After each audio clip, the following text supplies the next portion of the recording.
Assalamualaikum warahmatullahi wabarakatuh. Selamat pagi anak-anak. Bagaimana kabarnya hari ini? Semoga dalam keadaan sehat selalu. Hari ini kita akan belajar pelajaran akidah akhlak untuk kelas 6.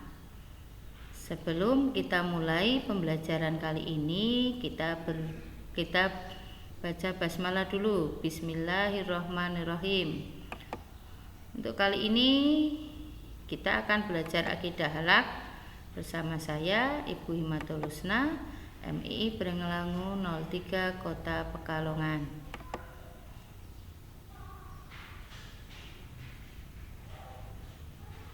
Pembelajaran kali ini kita akan membahas bab 1, bersihkan hati dengan memohon ampun, yaitu tentang kalimat istighfar. Apa kalimat istighfar anak-anak? Nah, bunyi kalimat istighfar adalah Astaghfirullahaladzim. Yuk kita pelajari tentang kalimat istighfar. Pengertian istighfar. Istighfar adalah tindakan meminta maaf atau memohon keampunan kepada Allah yang dilakukan oleh umat Islam. Arti dari kalimat Astaghfirullahaladzim adalah aku mohon ampun kepada Allah Subhanahu wa Ta'ala yang Maha Agung. Kalimat ini harus sering diucapkan ya oleh kita sebagai seorang muslim yang selalu butuh ampunan dari Allah Subhanahu wa Ta'ala. Karena setiap detak jantung kita sebaiknya kita iringi dengan kalimat istighfar. Karena istighfar merupakan bentuk bertaubat kepada Allah sebagai perwujudan sikap menyesal atas kesalahan atau dosa yang kita lakukan. Manusia sering berbuat kesalahan baik kepada Allah Subhanahu wa Ta'ala maupun kepada manusia itu sendiri, baik itu dosa atau kesalahan kecil maupun yang besar, baik itu disengaja maupun tidak disengaja. Kemudian apa yang kita lakukan setelah berbuat kesalahan tersebut? Tentu harus meminta maaf baik kepada Allah Subhanahu wa Ta'ala maupun kepada manusia. Nih, ada contoh bertengkar dengan teman.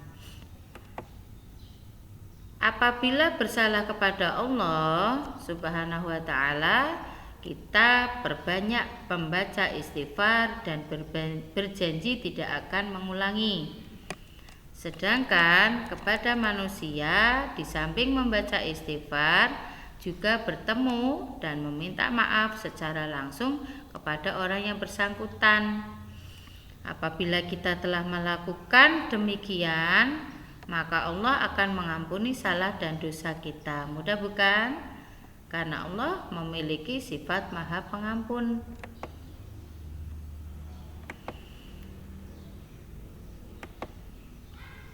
Yang kedua, kita bahas tentang rendah hati dan tawadhu. Apa itu rendah hati dan tawadhu?